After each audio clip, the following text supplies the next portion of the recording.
Assalamualaikum warahmatullahi wabarakatuh. Sebelum kita membahas materi, izinkan saya untuk memperkenalkan diri terlebih dahulu.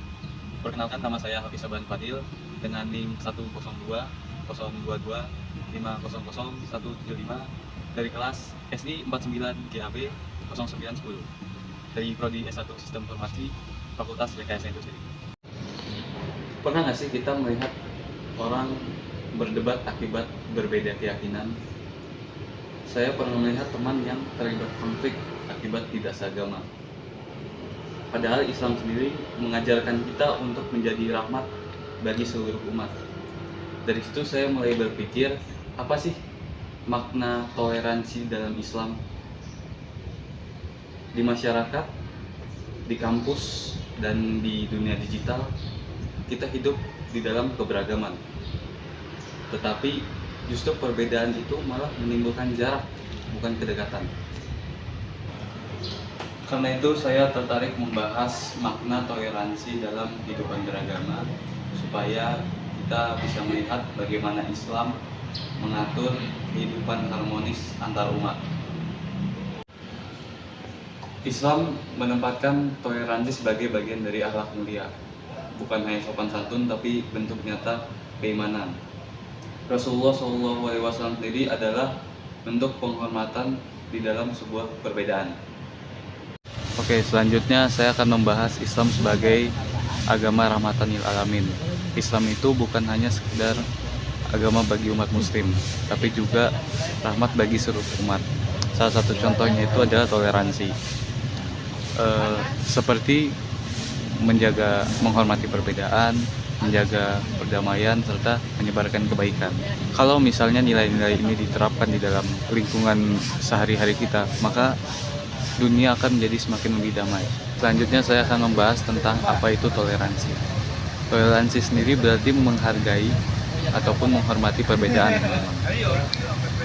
Di dalam Islam itu berarti kita memberi kebebasan orang lain untuk beribadah sesuai keyakinan dia masing-masing. Toleransi ini bukan berarti kita mencampur adukan agama, teman-teman. Tapi kita harus yakin dengan keimanan kita masing-masing sambil kita menghormati keyakinan orang lain. Dalam Quran surah Al-Kafirun ayat 6 yang berbunyi, "Lakum dinukum waliyadin," yang artinya untukku agamaku dan untukmu agamamu. Itu artinya kita tidak memaksakan untuk orang masuk ke dalam Islam, tapi kita memberi kebebasan mereka untuk memilih apa yang mereka yakini. Artinya semua orang itu akan bertanggung jawab atas pilihan yang mereka pilih sendiri. Di dalam surah Al-Hujurat ayat ke-13 juga dijelaskan bahwa Allah menciptakan manusia berbangsa-bangsa dan bersuku-suku untuk bisa saling mengenal. Artinya apa? Artinya perbedaan itu bukan ancaman, teman-teman, melainkan kekayaan yang Allah ciptakan untuk kita bisa saling mengenal, bukannya saling membenci. Di dalam hadis juga disebutkan Nabi Muhammad SAW pernah bersabda, barang siapa yang menzolimi kaum zimi, maka dia akan menjadi musuhku di hari kiamat kelak. Artinya apa? Ini membuktikan betapa besar rasa hormat orang-orang muslim kepada orang-orang non-muslim yang menjunjung tinggi kehidupan damai. Nabi Muhammad SAW tidak hanya memberikan kata-kata saja, tapi dia juga memberikan contoh nyata di dalam kehidupan sehari-hari. Selanjutnya saya akan membahas contoh-contoh toleransi di dalam kehidupan. Melanjutkan yang sebelumnya, dalam sejarah Rasulullah SAW pernah membuat piagam Madinah yang bertujuan untuk sebagai dasar hidup berdampingan, sebagai simbol perdampingan antar umat beragama.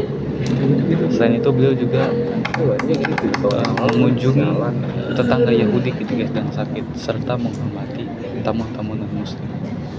Nah, di kampus teman-teman kita bisa mengikuti beliau dengan cara yang sederhana, seperti menghormati teman yang berbeda agama dan mengikuti kegiatan-kegiatan sosial yang ada di kampus ataupun di luar kampus.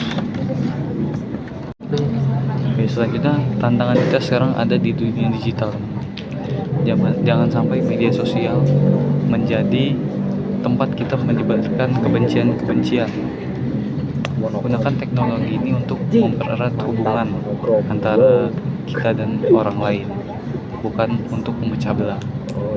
Kita bisa mulai dari hal-hal yang kecil, contohnya tidak menghina, tidak menyebarkan berita-berita hoax, dan tetap sopan ketika kita berdiskusi atau kita mengetik di media sosial.